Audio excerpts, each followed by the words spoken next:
Hi guys, from this video you will find out the main benefits of living in Sydney, Australia, what makes it special and one of the most attractive countries for millions of people applying for permanent residency and citizenship here, and why you might get tempted to start considering moving or at least visiting Down Under.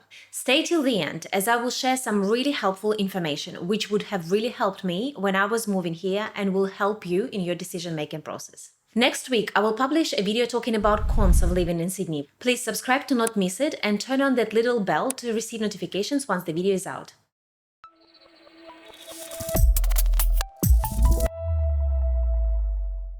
Hi guys, thanks for visiting my channel or coming back. I'm Anna, personal performance coach, and I coach people how to achieve personal success.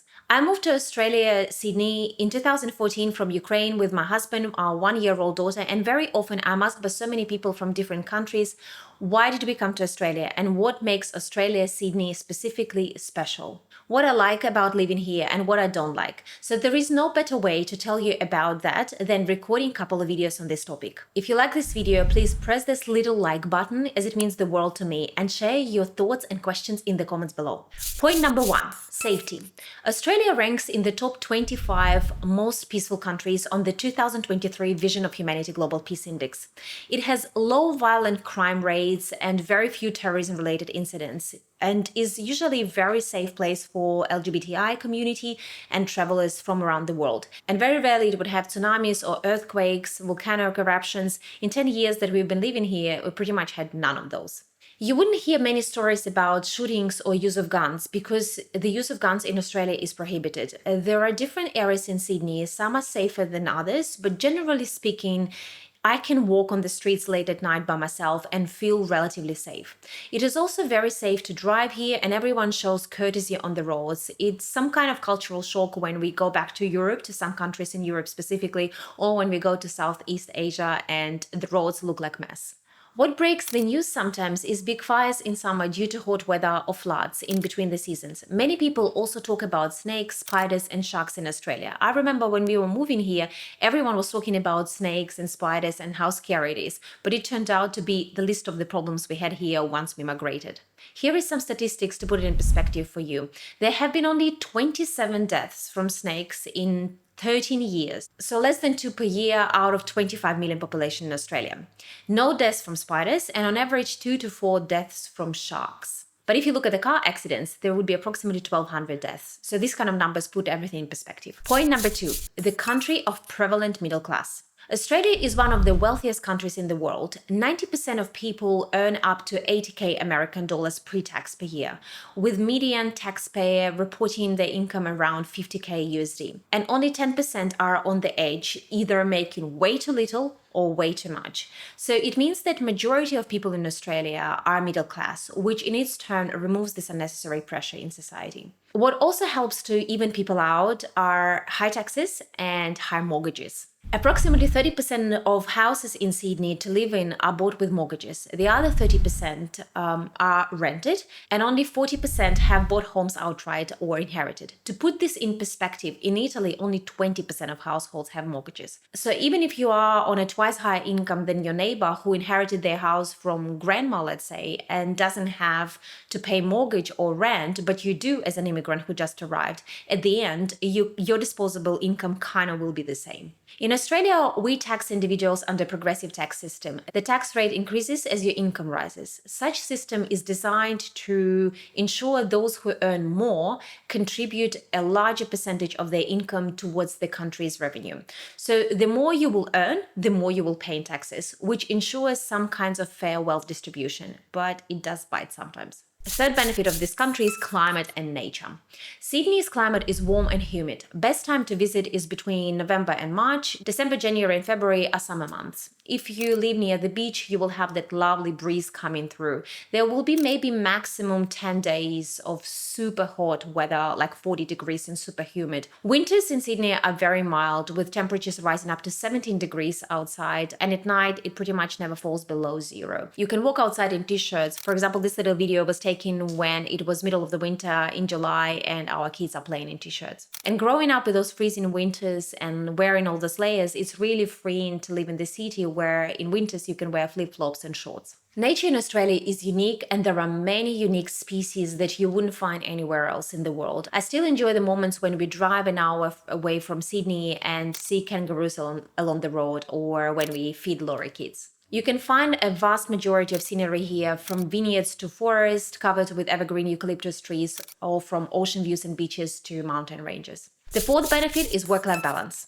Known for stunning landscapes, laid-back culture, and a favorable year-round climate, with many states enjoying more than 3 hours of sunshine in a year, Australia unsurprisingly ranks quite high in the Life-Work Balance Index. To be exact, it ranks number 4, following such countries as New Zealand, Spain, and France. Until 2024, Australia offered the highest minimum annual wage per hour of any nation. In 2024, Australia lost its first place in this ranking to Luxembourg. Sickness leave is paid at 100% of your salary, and the standard eligibility for paid annual leave is 20 working days. Many people take 4 weeks of annual leave, and very often literally in just one chunk. It is considered to be not a very good thing to book meetings after 3 p.m. on Friday, and many companies are working from home now at least 2-3 days per week, especially after COVID. Flexibility is super important for Australians, and the working culture is quite different to the American style of working. Free time and holidays are sacred, and Australians really love their public holidays, their weekends, and their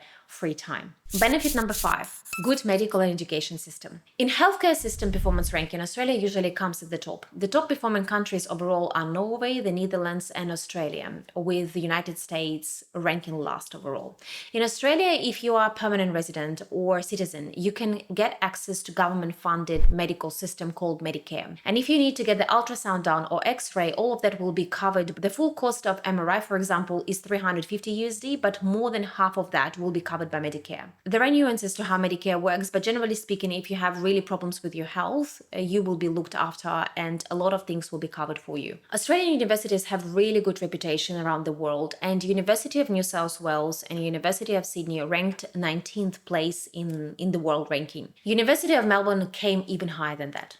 All domestic students are eligible for Commonwealth funding for their undergraduate degree, which means that the majority of your expenses, majority of your fees for your university tuition will be covered by the government. And for those 25% left, you can actually apply for a cheap loan. But not everyone is eligible to access that loan, which is called HECS loan, to cover the 25% left. You have to meet particular eligibility criteria. But generally speaking, if you're a permanent resident or citizen, a lot of fees in universities will be covered for you. There are a lot of options for public schooling and paths for academically gifted children. I have learned a lot about it as my teenage daughter is going through that academically gifted path schooling. She's currently in opportunity class in primary school and is about to get into selective high school. So I can talk a lot about this, but if you're really interested to understand how Australian public schooling system works, please leave a comment and I will record a separate video on that. Benefit number 6, mateship. Mateship is an Australian cultural idiom that embodies equality, loyalty, and friendship. Australia is very multicultural and is an immigration nation. Almost half of our current population, which is around 25-26 million, was either born overseas or has at least one parent born overseas. And what always amazes me is how peacefully people can live together, being so multiculturally different, having different religion faiths, and have different political views.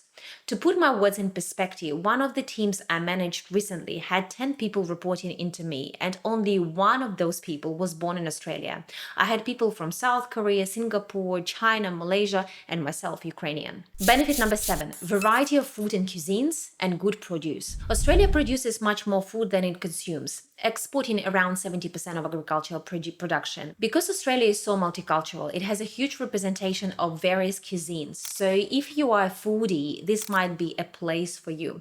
In 100 meters, you will find Vietnamese, Thai, Lebanese, Greek, Italian restaurants, a lot of takeaway options, and a lot of multinational food in supermarket. My family and I had not been that much exposed to the international food when we left Ukraine 10 years ago. So for us, it was a really amazing experience, and still is. Every week we would eat something different from various cuisines. Being exposed to a variety of options make you more open and inclusive person. Benefit number 8, highly digitalized and technologically advanced.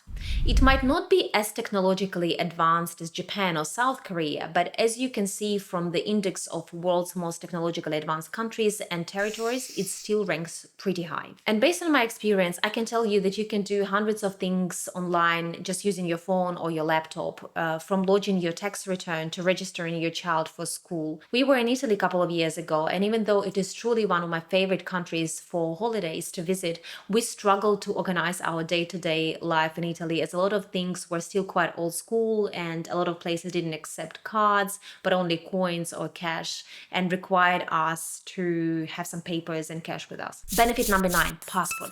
The Australian passport is currently ranked 6th place on the global passport ranking. It provides visa-free or visa-on-arrival access to 190 countries. With a high mobility score, it is one of the most desirable passports in the world. Australian passport holders have visa-free and visa-on-arrival to such countries as Japan, United Kingdom, the US, and the entire European Union. This allows almost instant travel opportunities. Moreover, what was a game changer for us when we were making the decision about immigration is the path to citizenship. It is pretty straightforward, and after you have lived here for 4 or 5 years as permanent resident, you can actually apply to become a citizen in this country. Take the citizenship test, and upon successful completion, receive Australian passport. And benefit number 10 might not be a big benefit for many people, but it's definitely a benefit for us, and it's coffee. We are big coffee drinkers, and coffee in Australia is one of the best coffees I've ever tried in the world, and it has a really good reputation. The beginnings of Australia's coffee culture is credited to Italian and Greek immigrants that began immigrating to this country during the mid-20th century and introduced Australians to espresso. By the end of 1980s, Australians had developed their own distinctive coffee drinks, like flat white, for example, or Australian macchiato. Born from these immigrant communities, Australia's coffee culture is also so unique because it places such high value on socialization at coffee shops. Starbucks struggled in Australia because it approached the market with an American coffee culture. Its menu with quite significant number of sugary drinks actually didn't appeal to the Australian tastes. Starbucks failed to adapt American business model to the Australian market and had to close 2/3 of its stores in 2008. I just love good coffee, and I have been to many places in the world, and so far I can tell you that probably only Italy can compete with Australian coffee in terms of its quality and just style of coffee culture. And here is a little bonus information that I promised you at the start. I prepared the most recent cost of living table for your reference, which will give you some insights of Sydney prices, literally based on my local supermarket, fuel station, childcare, etc. I remember 10 years ago when I was moving, I was really looking for a table, something like that, but it was really hard to find. So I hope you find it useful and it would be really valuable for you in your decision-making process. It will give you an idea approximately how much money you need for the first few months when you immigrate. We came here with 20,000 American dollars 10 years ago, which pretty much is nothing for this country, especially for Sydney, and it was gone like in a blink of an eye. So I prepared this table. I converted Australian dollars into USD just for the simplicity of this exercise. Check it out and hopefully it helps. Hope you found this video useful, and as usual, whether you're planning to move to Australia or you're planning to come here for holiday, rooting for your success. And see you in the next video next week, where we'll talk about the cons of living in Sydney. With care, Anna.